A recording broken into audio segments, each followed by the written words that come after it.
BRS ప్రతినిధుల సమావేశంలో కేసీఆర్ కీలక వ్యాఖ్యలు చేశారు. లోక్సభలో మనం లేని లోటు స్పష్టంగా కనిపించిందన్నారు. తేజస్వి సూర్య అలా మాట్లాడుతుంటే ఒక్కరు కూడా అడ్డుపడలేదని మండిపడ్డారు. బీఆర్ఎస్ ఎంపీలు సభలో ఉంటే రణరంగం సృష్టించేవాళ్ళని తెలిపారు. వీళ్ళు ఒక్కరు కూడా మాట్లాడలేదని ఫైర్ అయ్యారు. తెలంగాణ పట్ల బీఆర్ఎస్ కున్న చిత్తశుద్ధి ఎవరికీ ఉండదని స్పష్టం చేశారు. ఎన్నో సందర్భాల్లో తనను మానసిక క్షోభకు గురిచేశారన్నారు. హైదరాబాద్తో కూడిన తెలంగాణ కావాలని అప్పట్లో గట్టిగా కొట్లాడి సాధించామని గుర్తు చేశారు. 2009లో చంద్రబాబుతో జై తెలంగాణ అనిపించేందుకే అప్పుడు టీడీపీతో పొత్తు పెట్టుకున్నామని క్లారిటీ ఇచ్చారు. అశోక్ గులాటి అనే మిత్రుడు ఇచ్చిన సలహా మేరకు రైతు బంధు పథకం తెచ్చారని తెలిపారు. రాష్ట్రంలో రైతుల పరిస్థితి దిగజారిపోతోందని వ్యాఖ్యానించారు. ప్రభుత్వానికి ధాన్యం కొనడం చేత కావడం లేదని విమర్శలు గుప్పించారు కేసీఆర్. రాష్ట్రంలో ఏం నడుస్తోందో తనకు అర్థం కావడం లేదన్నారు. బొందలో పడ్డట్టు అయిందని తెలంగాణ ప్రజలు ఆవేదన చెందుతున్నారని పార్టీ నాయకులతో తెలిపారు. పక్క రాష్ట్రాల ప్రజలు పెద్ద అంబేద్కర్ విగ్రహాన్ని చూడటానికి వస్తుంటే ఈ ప్రభుత్వం గేట్లు తీయలేదని ఆరోపించారు. ఇది చిల్లర ప్రభుత్వమని, ఆ మాటలేంటి, ఆ కోతలేంటి అంటూ తీవ్రస్థాయిలో మండిపడ్డారు బీఆర్ఎస్ అధినేత కేసీఆర్.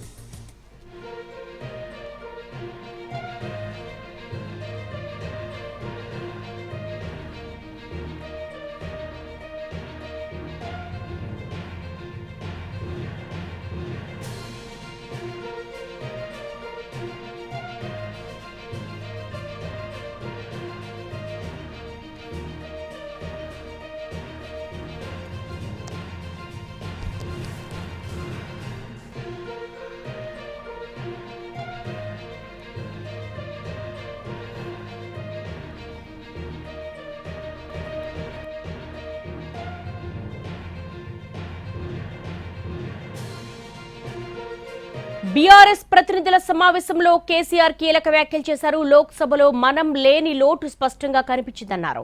తేజస్వి సూర్య అలా మాట్లాడుతుంటే ఒక్కరు కూడా అడ్డుపడలేదని మండిపడ్డారు. బీఆర్ఎస్ ఎంపీలు సభలో ఉంటే రణరంగం సృష్టించేవాళ్లని తెలిపారు. వీళ్ళు ఒక్కరు కూడా మాట్లాడలేదని ఫైర్ అయ్యారు. దీనికి సంబంధించి బీఆర్ఎస్ భవన్ నుంచి మా ప్రతినిధి సతీష్ అడిగి మరిన్ని వివరాలు తెలుసుకుందాం. సతీష్, బీఆర్ఎస్ అధినేత కేసీఆర్ చాలా కీలకమైనటువంటి వ్యాఖ్యలు చేశారు. పార్టీ శ్రేణుల నుంచి ఎటువంటి రియాక్షన్ వస్తోంది? ఎస్ దేవి, తెలంగాణ భవన్లో బీఆర్ఎస్ పార్టీకి సంబంధించినటువంటి ప్రతినిధుల సమావేశం జరుగుతుంది. దాదాపు గంటకు పైగా జరుగుతున్నటువంటి ఈ సమావేశానికి కేసీఆర్ అధ్యక్షత వహిస్తున్నారు. ఆయనే సమావేశానికి వెహికల్లో వచ్చిన తర్వాత కేసీఆర్ మాట్లాడుతున్నారు. చాలా కీలకమైనటువంటి వ్యాఖ్యలు చేశారు. ఈ సమావేశంలో ఆయన మొత్తం ప్రతినిధులు దాదాపు 290 మంది పార్టీకి సంబంధించినటువంటి కీలకమైనటువంటి నేతలు, రాష్ట్ర స్థాయి నేతలందరూ ఉన్నటువంటి ఈ సమావేశంలో కేసీఆర్ చేసినటువంటి వ్యాఖ్యలు ఇప్పుడు ఒకసారిగా చర్చ జరుగుతున్నాయి. ప్రధానంగా ఏదైతే ఈ మధ్యకాలంలో జరిగినటువంటి లోక్సభలో బీజేపీ ఎంపీ తేజస్వి సూర్య చేసినటువంటి వ్యాఖ్యలపై కేసీఆర్ చాలా సీరియస్ అయ్యారు. తేజస్వి సూర్యని తిడుతూ ఆయన లోక్సభలో బీఆర్ఎస్ పార్టీకి సంబంధించినటువంటి ఎంపీలు లేని లోటు చాలా స్పష్టంగా కనిపించిందని ఆయన చెప్పారు.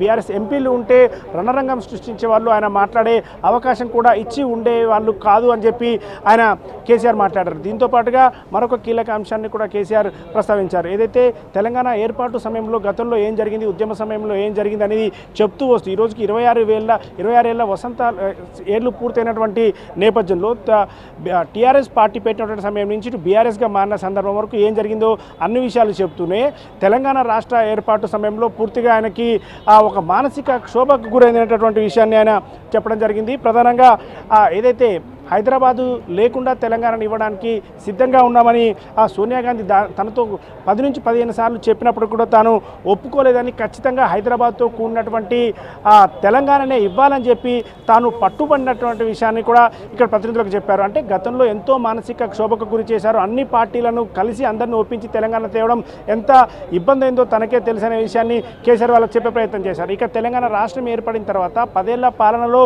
ఏం చేశారు, రైతు బంధుకు సంబంధించి తనకు ఎందుకు ఈ ఆలోచన వచ్చిందనే విషయాన్ని చెప్పారు. దాంతోపాటు అంబేద్కర్ విగ్రహం విషయంలో కూడా చాలా కీలకమైనటువంటి వ్యాఖ్యలు చేశారు. పెద్ద అంబేద్కర్ 125 అడుగుల అంబేద్కర్ విగ్రహం సంబంధించి మాట్లాడుతూ ఈ ప్రభుత్వం చాలా ఆ, చాలా చండాలమైన ప్రభుత్వం అంటూ చాలా కీలకమైనటువంటి వ్యాఖ్యలు చేశారు ఈ ప్రభుత్వానికి సంబంధించి.